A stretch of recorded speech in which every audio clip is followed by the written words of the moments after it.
So good morning and welcome to our May mindfulness moment experience. Our focus this month is breathing through anxiety. That's our kind of our topic for the day. Um, because May is National Anxiety Awareness Month,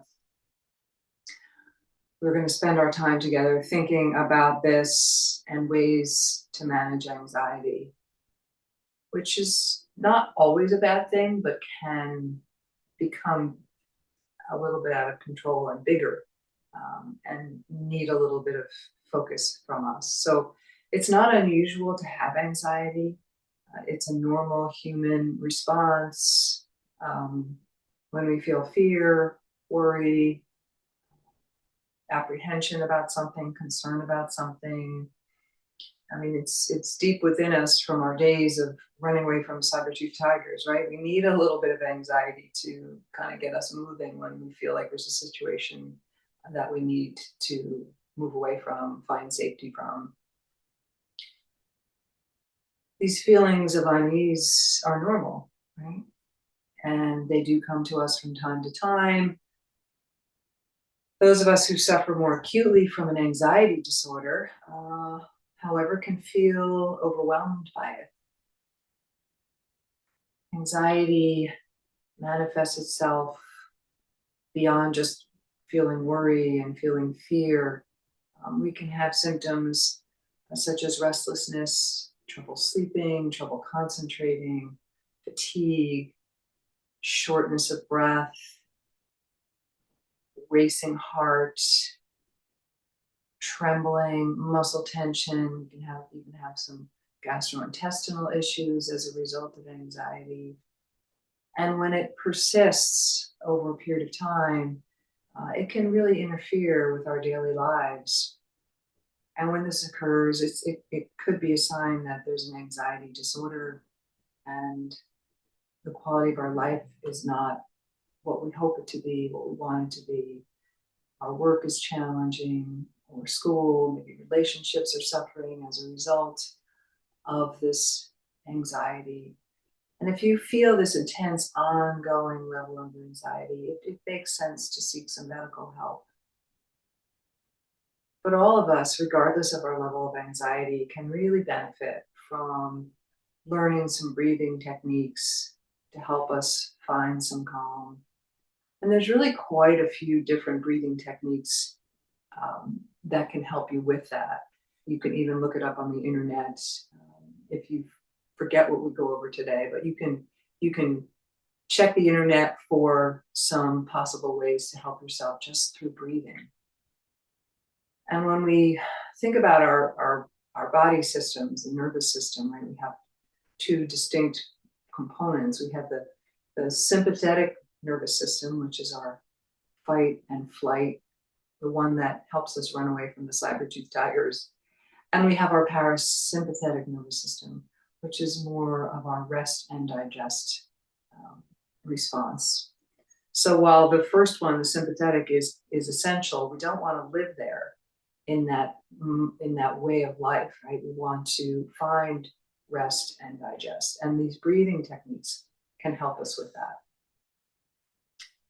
So we're going to practice a few of these techniques, but before we do that, let's find ourselves settled into a comfortable seated position, maybe in a chair, maybe you have a pillow behind your back. That's what I often do to help support my lower back.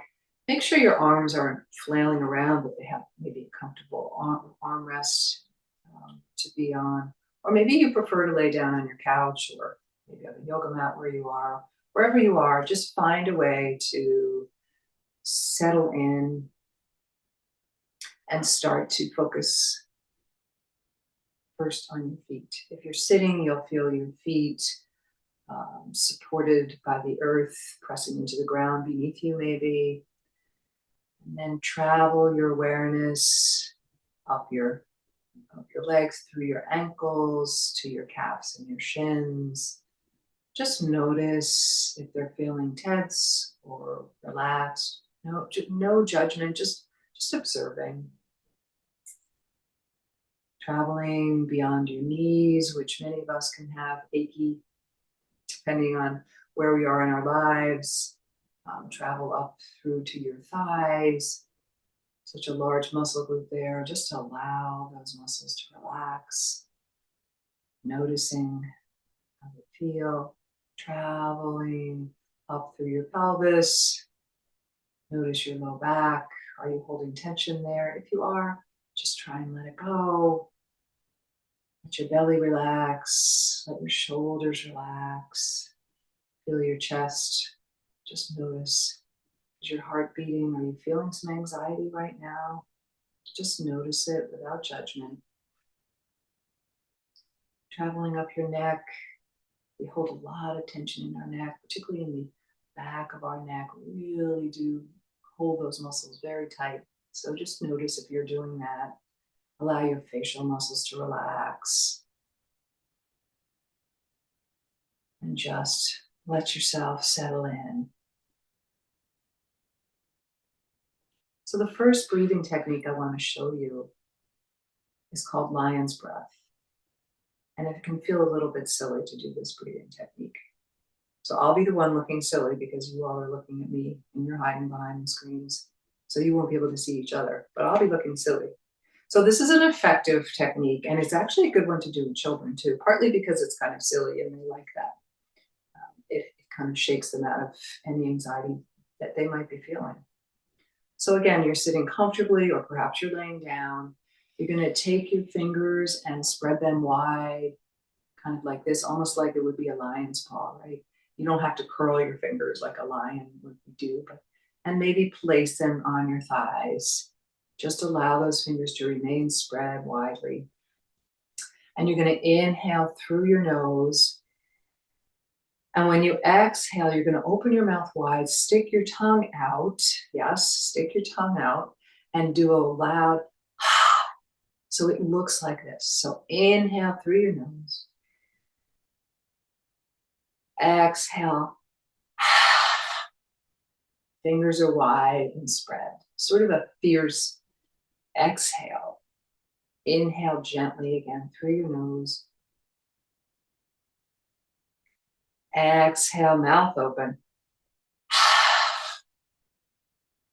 And now let your breath return to its natural rhythm. You don't want to do too many really deep inhales and exhales. I don't want you to hyperventilate, right? So if you start to feel a little woozy or anything, just back out and let your breath find its natural rhythm. So you can do that once or twice and then pause as we are now, and then go back into that for another time or two. Take another pause. So you can do 4 or 5 of these breaths.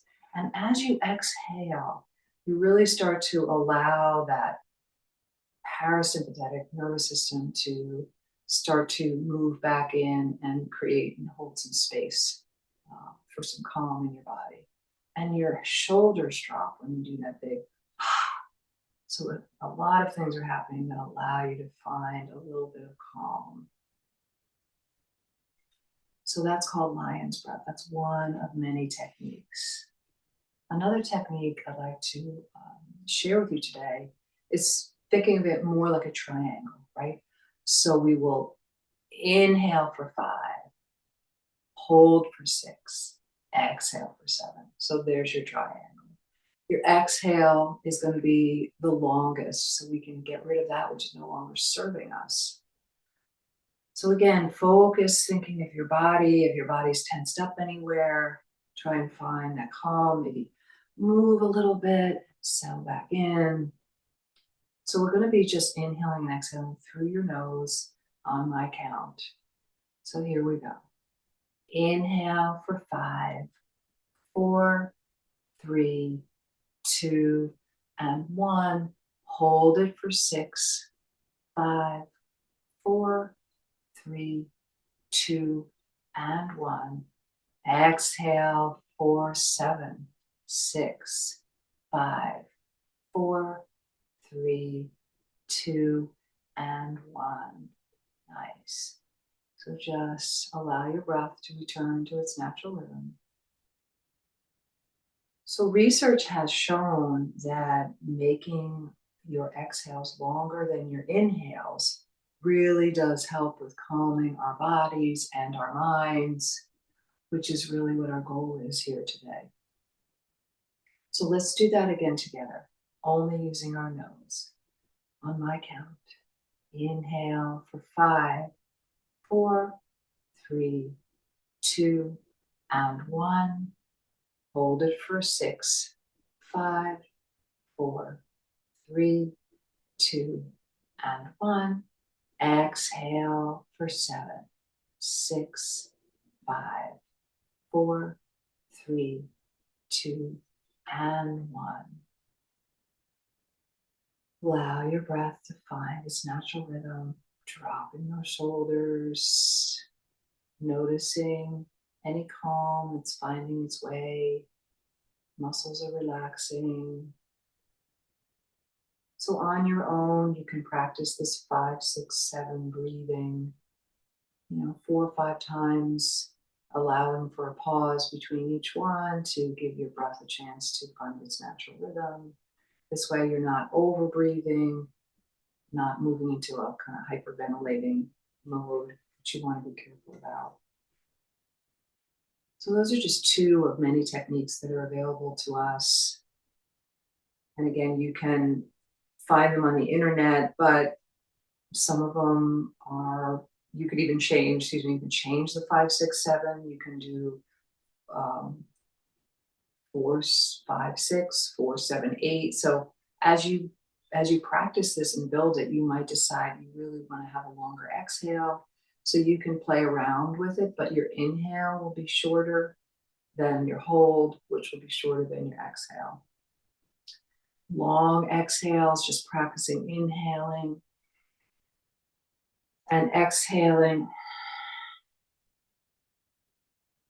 Those long exhales, a very simple breathing technique that you might find really works for you. There's also the box technique. So there's a lot of techniques out there, and you can look them up if you want to find out a little bit more about them. I hope that these techniques are helpful for you in these moments of fight or flight, in these moments when you're feeling worried or anxious about something that might be coming up in the future or something in the recent past, and you just need to find some calm, some rest, and digest. Practice these techniques. And I hope they help you restore your parasympathetic nervous system. Thank you so much for joining us this month for our mindfulness moment with a focus on breathing through anxiety.